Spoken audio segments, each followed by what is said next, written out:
Hi pupils, welcome to the first lesson of flipped learning. So this is going to be your homework this weekend, so that when you come to school on Monday, you'll be ready and know what we're going to be learning about.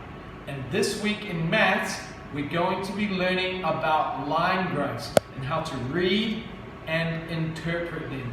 Interpret meaning to look at them and understand. Okay, a few basics before we get started. The vertical line going up and down is called the y-axis. So keep that in your mind. You're going to need to remember that. Vertical, y-axis. The line going horizontal, so across left to right, is the x-axis. Keep that in your minds. Remember that language. Vertical, horizontal, y-axis, x-axis. Right, let's get looking. So, this is the IXL website. You can go back and use it and practice this before Monday. This is an activity on here. This, let me just show you with the title. Okay, is information telling us how many games were played in a World Series of baseball, it says up here. Right. This is the graph. I can see along the x-axis, it's telling us the year, 1997 to 2005. That's the information on the x-axis. The y-axis is displaying the amount of games that have been played. Okay? Because it's labeled games and year. Right. The question. Now's where I need to interpret some data. In which year were 5 games played? Here's the games. I can find 5. If I go across, here's a plot point. There's no other years where 5 games were played, so it must be this one. If I move down, it was the year 2000. Sounds great. Right, that should be enough information to get you started.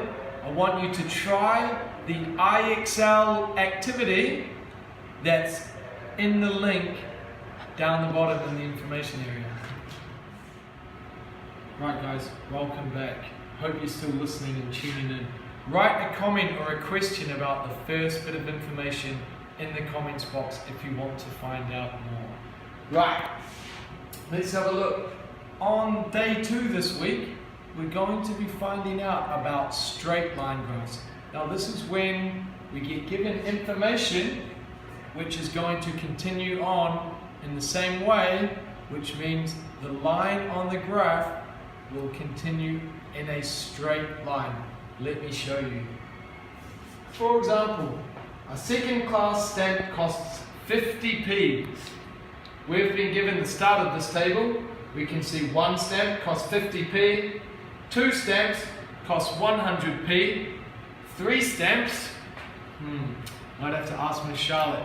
Just joking, I know the answer. It's 150.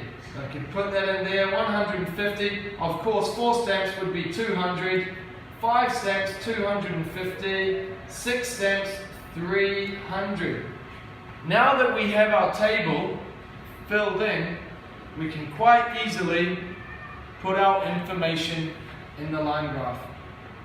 On our y-axis, it's telling us that this is the cost, going up in increments of 50. On the x-axis, going across horizontally, we can see our number of stamps. Be careful. The number of stamps is going up in 2s.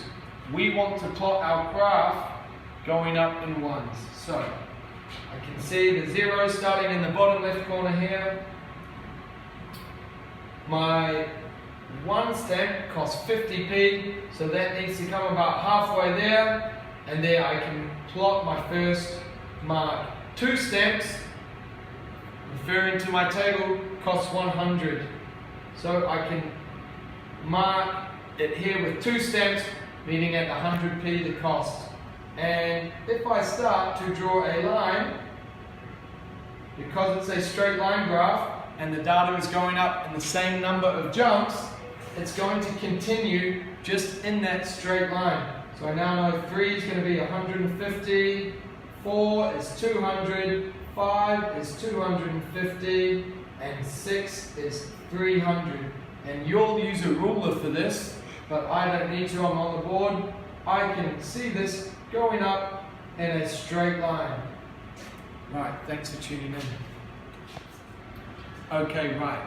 Now we're going to look at day 3 of our learning this week. We're going to be learning how to complete, read, and interpret data and timetables. So, we've got a bus timetable here. Okay? And it tells me that a bus leaves Market Street bus station and travels to these villages. These are the villages here, written down. The journey time between each village is 10 minutes. Now that I have that information, I can use that to complete the timetable.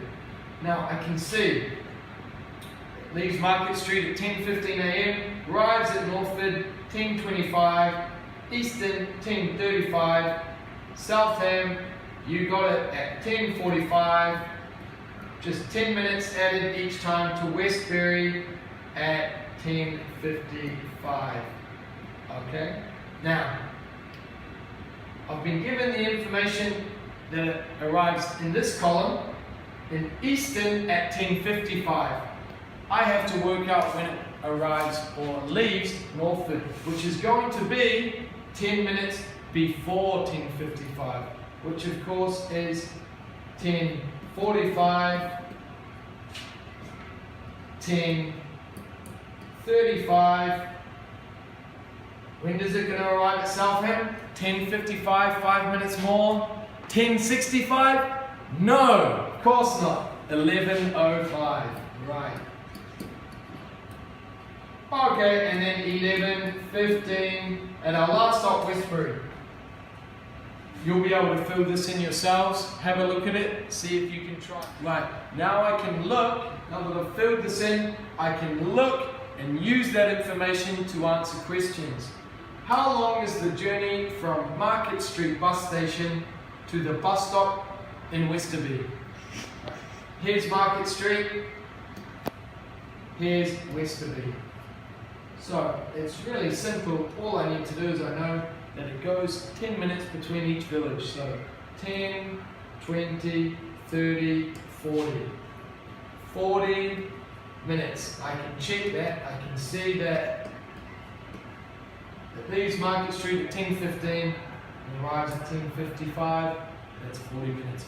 Okay, right. And that concludes our flipped learning for this week. Have a look in the information bar below.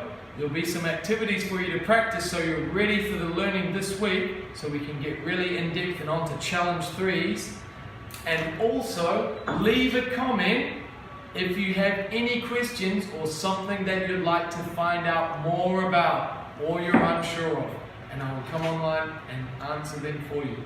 Right, well done, enjoy your weekend.